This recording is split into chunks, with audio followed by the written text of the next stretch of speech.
গাজায় ইসরায়েলি গণহত্যার প্রতিবাদে রাজধানী ঢাকায় মার্চ ফর গাজা কর্মসূচিতে জনতার ঢল নেমেছে। সোহরাওয়ার্দী উদ্যানের সমাবেশে বক্তারা বলেন, ইসরায়েলের সঙ্গে মুসলিম বিশ্বের সব ধরনের চুক্তি ও সম্পর্ক ছিন্ন করতে হবে। ইহুদিদের আগ্রাসন বন্ধে ঐক্যবদ্ধ ভূমিকা রাখার আহ্বান জানানো হয়। রাজধানীর 5টি পয়েন্ট থেকে বাদ জোহর মার্চ শুরু হয়ে শেষ হয় সোহরাওয়ার্দী উদ্যানের মূল মঞ্চে গিয়ে।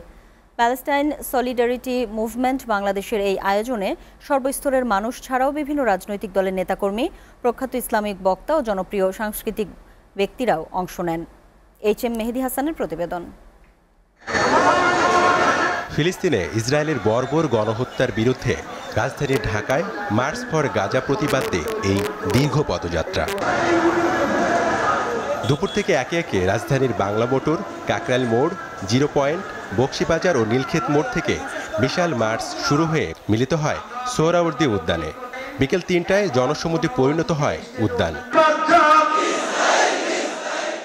এতে অংশ নেওয়া সর্বস্তরের মানুষেরা বলেন, গাজার গণহত্যা বন্ধের দাবিতে এই মার্চে অংশ নিয়েছেন তারা। নারী, শিশু বিভিন্নভাবে নিরীহ মানুষদের উপর বিভিন্নভাবে ধ্বংসযজ্ঞ চালানো হচ্ছে। আমরা এর তীব্র নিন্দা এবং প্রতিবাদ জানাই আমাদের এই মার্চ ফর গাজার মাধ্যমে।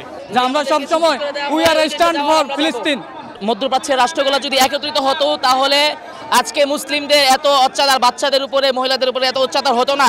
যদি এইভাবে নির্যাতিত, নিপীড়িত হয় তো আরো 10 জনের দাঁড়ানো উচিত। আমাদের প্রত্যেক মুসলমানের 200 কোটি মুসলমানের প্রত্যেকে যদি একে আসি তাহলে জালেম জুলুম করতে ভয় পাবে, ওদের অন্তর কেঁপে উঠবে। প্যালেস্টাইন সলিডারিটি মুভমেন্ট বাংলাদেশের আয়োজনে সংহতি জানাতে উদ্যানের মূল মঞ্চে আরও যোগ দেন বিএনপি, জামায়াত, এনসিপি, গণ অধিকার পরিষদ, খেলাফত মজলিস সহ বিভিন্ন রাজনৈতিক দলের নেতাকর্মী এবং ইসলামিক বক্তা সহ সব মত ও পথের মানুষ।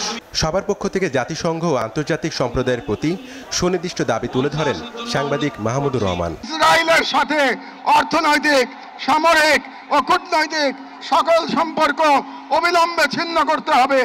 2, জায়নবাদী রাষ্ট্রের বিরুদ্ধে বাণিজ্যিক অবরোধ ও নিষেধাজ্ঞা আরোপ করতে হবে। 3, গাজার মুসলিম জনগণের পাশে চিকিৎসা, খাদ্য, আবাসন ও প্রতিরক্ষা সহযোগিতা সহ সর্বাত্মক সহযোগিতা নিয়ে দাঁড়াতে হবে। 4, আন্তর্জাতিক পর্যায়ে ইসরায়েলকে একঘরে করতে সক্রিয় কূটনৈতিক অভিযান শুরু করতে হবে। পরে ফিলিস্তিনিদের মুক্তি ও কল্যাণ কামনায় করা হয় দোয়া।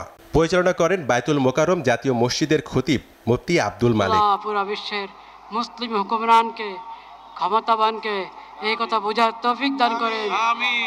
HM মেহেদী হাসান, STV, ঢাকা।